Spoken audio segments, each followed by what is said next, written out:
5वां अध्याय। गंध बाबा के चमत्कारी प्रदर्शन।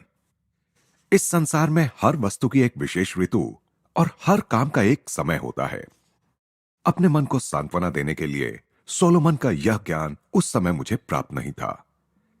घर से बाहर जहां कहीं भी मैं घूमने जाता, मेरी आंखें अपने इर्द गिर्द मेरे लिए नियत गुरु को ढूंढती रहती, परंतु मेरी हाई स्कूल की पढ़ाई पूर्ण होने तक मेरी उनसे भेंट ना हो सकी।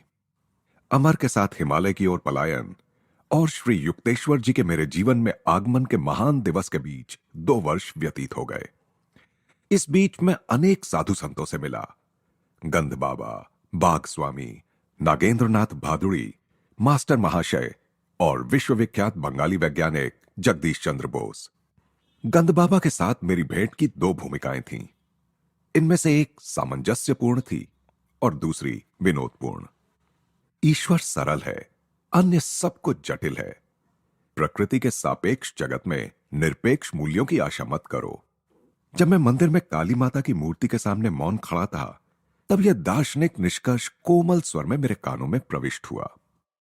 पलटकर मैंने देखा तो मेरे समक्ष एक लंबे कद का व्यक्ति खड़ा था, जिसके कपड़ों से या उनके अभाव से ऐसा लगता था कि वह कोई परिव्राजक साधु था।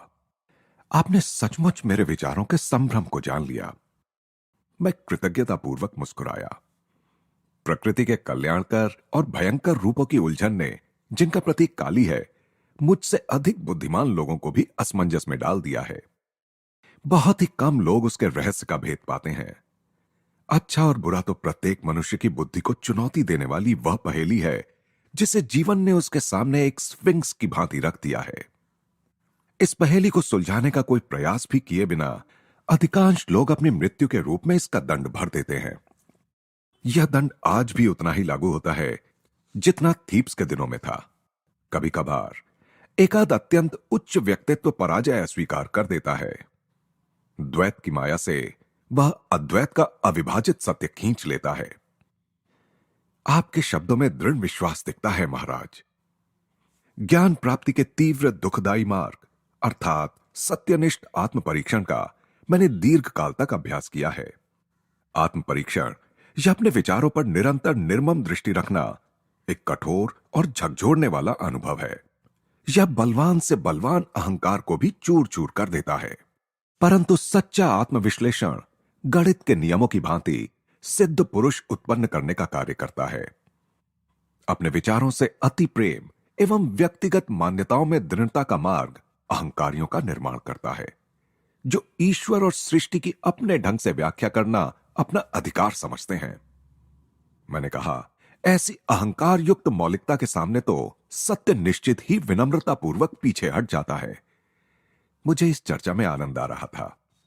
मनुष्य जब तक अपने दुराग्रहों से मुक्त नहीं हो जाता, तब तक वह किसी शाश्वत सत्य को नहीं समझ सकता।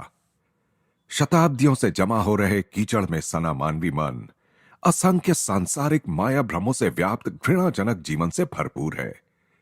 जब मनुष्य पहली बार अपने अंतः शत्रुओं का विरोध करता है, तब युद्ध क्षेत्र की भीषण लड़ाई भी फीकी पड़ जाती है।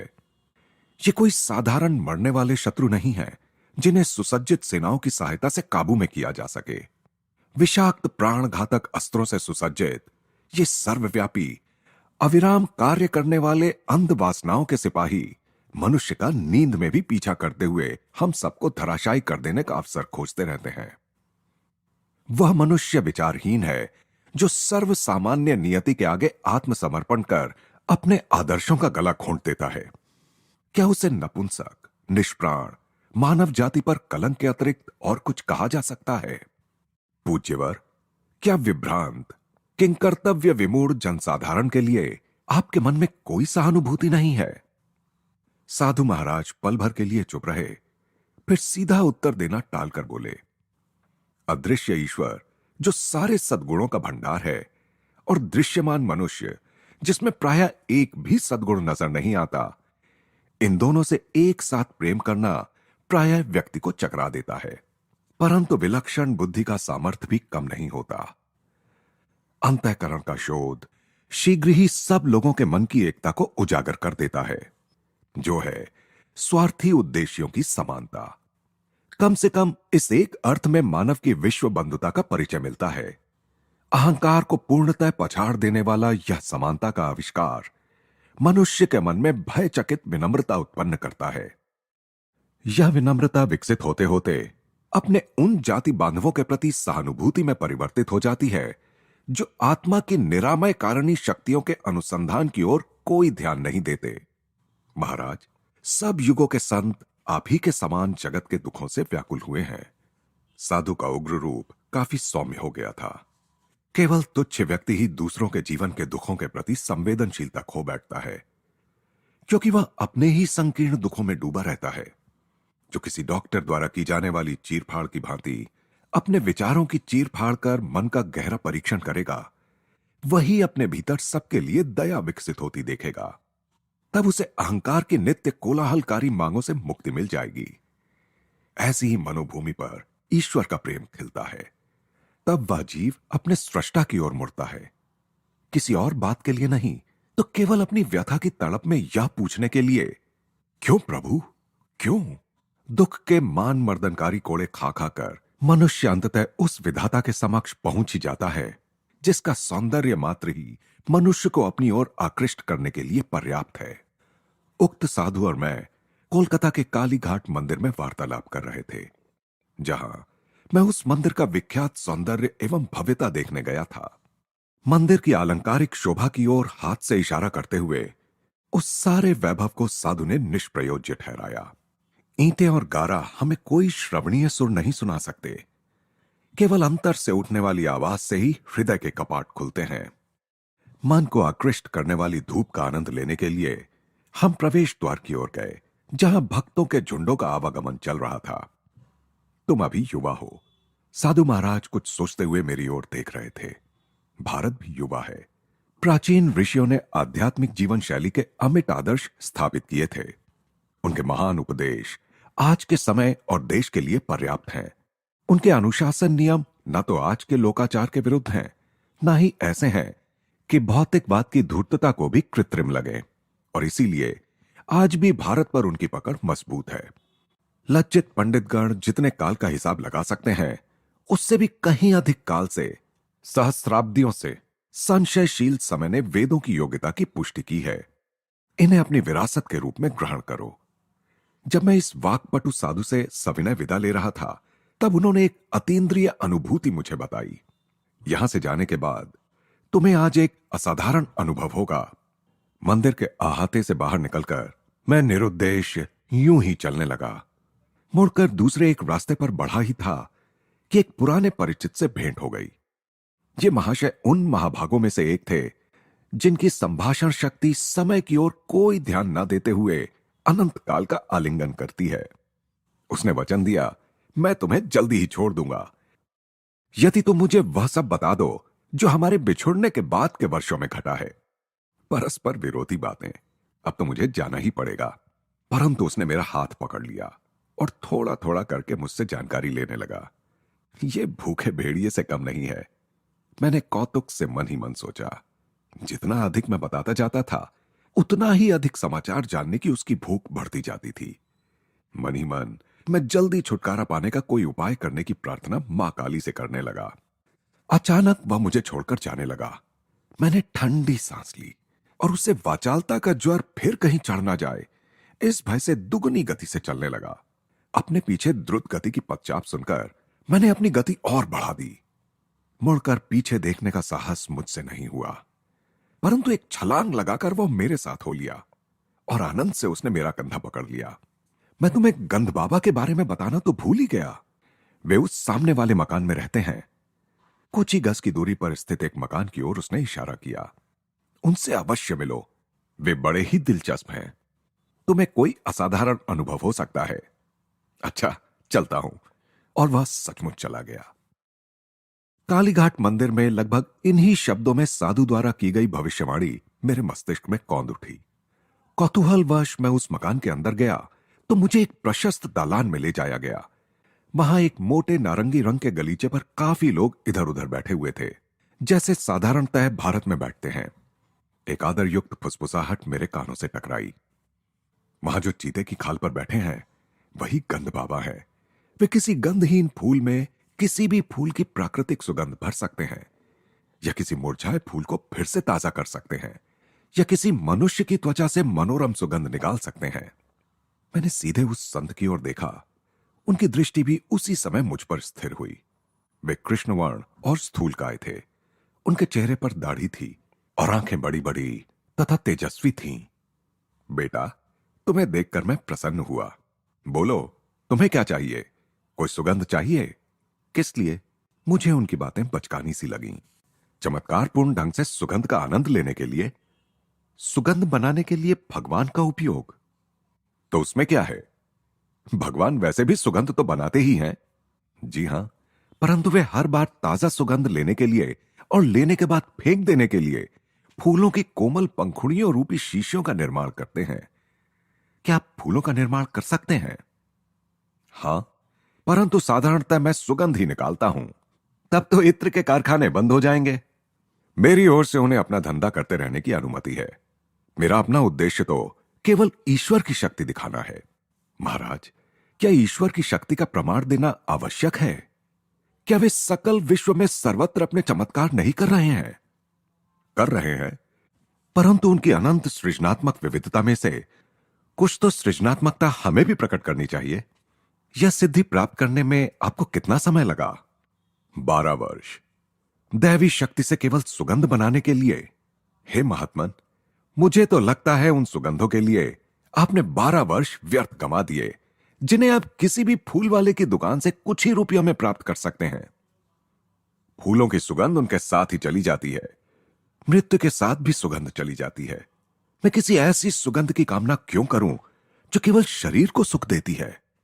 दार्शनिक महाशय, तुमने मेरे मन को प्रसन्न कर दिया। अब अपना दाहिना हाथ आगे बढ़ाओ। उन्होंने आशीर्वाद मुद्रा में अपना हाथ उठाया। मैं गंध बाबा से कई गज दूर था। कोई अन्य व्यक्ति भी मेरे इतने निकट नहीं था कि मेरे शरीर का स्पर्श कर सके। मैंने अपना हाथ आगे बढ़ाया, जिसे उस योगी ने छुआ तक नहीं। कौन सी सुगंध चाहिए? गुलाब। तथास्तु। मेरे आश्चर्य का ठिकाना ना रहा जब मेरी हथेली के मध्य से गुलाब की मधुर सुगंध तीव्रता के साथ निकलने लगी। मैंने मुस्कुराते हुए पास ही की एक फूलदानी से एक गंधहीन श्वेत पुष्प निकाल लिया। क्या इस गंधहीन फूल में चमेली की सुगंध भरी जा सकती है? तथास्तु। तत्क्षण उस फूल से चमेली की सुगंध उठी। मैंने चमत्कारी संत का धन्यवाद किया और उनके एक शिष्य के पास जाकर बैठ गया। उस शिष्य ने मुझे बताया कि गंध बाबा ने, जिनका नाम स्वामी विशुद्धानंद था, तिब्बत के एक योगी से अनेक आश्चर्यजनक सिद्धियां प्राप्त कर ली थीं। उसने मुझे यह भी बताया कि उस तिब्बती योगी की आयु 1000 वर्ष से अधिक थी। उस महान गुरु के शिष्य गंध बाबा हमेशा ही केवल साधारण उच्चारण से सुगंध निर्माण नहीं करते, जैसा तुमने अभी देखा। शिष्य के बोलने में अपने गुरु के प्रति गर्व प्रकट था। व्यक्ति के स्वभाव के अनुसार वे भिन्न भिन्न पद्धतियां अपनाते हैं। बाबा असामान्य है। कोलकाता के अनेक पढ़े लिखे लोग उनके शिष्य हैं। मैंने मन ही मन निश्चय किया कि मैं उन शिष्यों की संख्या में अपने को जोड़कर उस संख्या की और अधिक वृद्धि नहीं करूंगा। गुरु का अक्षरशः असामान्य होना मेरे मन के अनुकूल नहीं था। विनम्रता से गंध बाबा का अभिवादन कर मैं वहां से निकल पड़ा। घूमते घूमते घर जाते हुए मैं उस दिन की 3 विविधतापूर्ण घटनाओं के विषय में सोच रहा था। मैंने जैसे ही घर के द्वार से अंदर प्रवेश किया, मेरी बहन उमा सामने ही खड़ी थी। क्या बात है, आजकल तुम इत्र के बड़े शौकीन बनते जा रहे हो? बिना कुछ बोले मैंने अपना हाथ बढ़ाकर उसे सूंघने का इशारा किया। कितनी मोहक गुलाब की सुगंध, और यह असाधारण रूप से तीव्र भी है। यह सोचते हुए कि यह तीव्र रूप से असाधारण है, मैंने चुपचाप दैवी रूप से सुगंधित किया गया फूल उसकी नाक के नीचे रखा। ओह, चमेली मुझे बहुत पसंद है। उसने फूल छीन लिया। जिस फूल के विषय में उसे अच्छी तरह ज्ञात था कि वह गंधहीन होता है, उसी फूल में से चमेली की सुगंध आते देखकर जैसे जैसे वह उसे सूंघती जाती थी, वैसे वैसे उसके चेहरे पर विनोदी लगने वाले संभ्रम के भाव प्रकट होते जाते थे। उसकी इस प्रतिक्रिया ने मेरे मन से रहा सहा संदेह भी मिटा दिया कि हो सकता है गंध बाबा ने मुझ पर आत्मसम्मोहन का प्रयोग किया हो, जिससे केवल मैं ही सुगंध का अनुभव कर सकूं। बाद में मुझे अपने एक मित्र अलकानंद से पता चला कि गंद बाबा के पास ऐसी शक्ति भी थी जो यदि संसार के करोड़ों क्षुधा पीड़ितों के पास होती तो उनकी समस्या हल हो जाती। बर्दवान में गंद बाबा के घर में उस समय सैकड़ों लोगों में मैं भी उपस्थित था। अलकानंद ने मुझे बताया, एक उत्सव था। योगी वर की ख्याति थी कि वे शून्य में से कुछ भी उत्पन्न कर सकते हैं, इसलिए मैंने हंसते हुए उनसे संतरे उत्पन्न करने का अनुरोध किया। वह संतरों का मौसम नहीं था। तत्क्षण ही केले के पत्तों पर जो पूरियां परोसी गई थीं, वे सब फूल उठीं। हर पूरी की पपड़ी के भीतर एक एक छिला हुआ संतरा आ गया था। मैंने कुछ सहमे सहमे मन से अपना संतरा खाना शुरू किया, परंतु वह बड़ा ही स्वादिष्ट था। कई वर्षों बाद आत्म साक्षात्कार के बल से मैं गंद बाबा के चमत्कारों के रहस्य को जान गया। खेद इस बात का है कि वह विधि विश्व के क्षुधार्त मानव झुंडों की पहुंच से बाहर है। मनुष्य को शब्द, स्पर्श, रस, रूप, गंध की जो विभिन्न इंद्रियानुभूतियां होती हैं, वे इलेक्ट्रॉन्स और प्रोटॉन्स की स्पंदनात्मक विविधता के कारण होती हैं। उनके स्पंदनों को पंच प्राण नियंत्रित करते हैं। ये पंच प्राण आणविक ऊर्जाओं से भी सूक्ष्मतर होते हैं और प्रज्ञा युक्त 5 विशिष्ट संवेदी तन्मात्राओं से युक्त होते हैं। गंद बाबा कुछ यौगिक प्रक्रियाओं के बल से इस प्राण शक्ति के साथ समरस होकर प्राण कणिकाओं की स्पंदन रचना में परिवर्तन लाने में और इस प्रकार इच्छित परिणाम प्राप्त करने में समर्थ थे। उनके गंध, फल और अन्य चमत्कार केवल सम्मोहन द्वारा उत्पन्न आंतरिक संवेदन नहीं होते थे, बल्कि लौकिक स्पंदनों के वास्तव में मूर्त रूप होते थे। सम्मोहन विद्या को डॉक्टरों द्वारा छोटी छोटी शल्य क्रियाओं में उन लोगों पर प्रयुक्त किया गया है जिनके लिए बेहोशी की दवाएं खतरनाक हो सकती हैं, परंतु जिन पर बार बार सम्मोहन का प्रयोग किया जाता है उनके लिए यह हानिकारक होता है। इसका हानिकारक मनोवैज्ञानिक परिणाम कालांतर में मस्तिष्क की कोशिकाओं की रचना में गड़बड़ उत्पन्न कर देता है। सम्मोहन दूसरे की चेतना के क्षेत्र में अनाधिकार प्रवेश है। इसके अस्थायी आभासों में और ईश्वर अनुभूति संपन्न पुरुषों द्वारा किए गए चमत्कारों में कोई समानता नहीं है। ईश्वर में जागृत हुए सच्चे संत नित्य सृजन करने वाले उस विराट स्वप्न दृष्टा के साथ अपनी इच्छा को मिलाकर इस स्वप्न सृष्टि में परिवर्तन करते हैं। जैसे चमत्कारों का प्रदर्शन गंद बाबा करते थे, वैसे चमत्कार दिखाने से लोग आकर्षित तो होते हैं, परंतु आध्यात्मिक दृष्टि से उनका कोई लाभ नहीं होता। मनोरंजन के अतिरिक्त उनका कोई प्रयोजन नहीं होता। अतः ईश्वर की यथार्थ खोज से ये साधक को पथच्युत कर देते हैं। असाधारण शक्तियों के आडंबरपूर्ण प्रदर्शन की सिद्ध जनों ने निंदा की है। फारस के संत अबू सईद ने जल, हवा और अंतरिक्ष पर अपनी चमत्कारी शक्तियों की सत्ता का अभिमान करने वाले कुछ फकीरों का उपहास किया था। अबू सईद ने सौम्यता से उपहास करते हुए कहा था, मेंढक भी पानी में आराम से रह सकता है, चील कौवे आसानी से हवा में उड़ सकते हैं, शैतान पूर्व में भी है और पश्चिम में भी। सच्चा मनुष्य वह है जो समाज में सदाचार का पालन करता हुआ रहता है और क्रय विक्रय करते हुए भी कभी एक क्षण के लिए भी ईश्वर को नहीं भुलाता। एक अन्य अवसर पर इस महान फारसी संत ने धार्मिक जीवन के विषय में अपना मत इस प्रकार व्यक्त किया था, अपने दिमाग में जो कुछ है, स्वार्थनिष्ठ इच्छा आकांक्षाएं, उसे निकाल देना। हाथ में जो कुछ है उसका मुक्त रूप से दान करना। आपत्तियों के आघात से कभी भी विचलित ना होना। ना तो कालीघाट के निष्प्रह महात्मा और ना तिब्बत से प्रशिक्षित योगी ही मेरी गुरु प्राप्ति की तीव्र इच्छा को संतुष्ट कर सके। किसी का आध्यात्मिक स्तर पहचानने में मेरे हृदय को शिक्षित करने की आवश्यकता नहीं थी। जब भी किसी सचमुच उदात्त व्यक्तित्व का सामना होता, तब मेरा हृदय धन्य धन्य कर उठता। यह धन्य धन्य और भी गूंजने वाली होती, क्योंकि यह कभी कभार ही और वह भी अंतरतम गहराइयों से उठती। अंततः जब अपने गुरु से मेरा साक्षात्कार हुआ, तब उन्होंने केवल उदाहरण की अत्युच्चता के द्वारा ही मुझे सच्चे पुरुष का परिमाण सिखाया।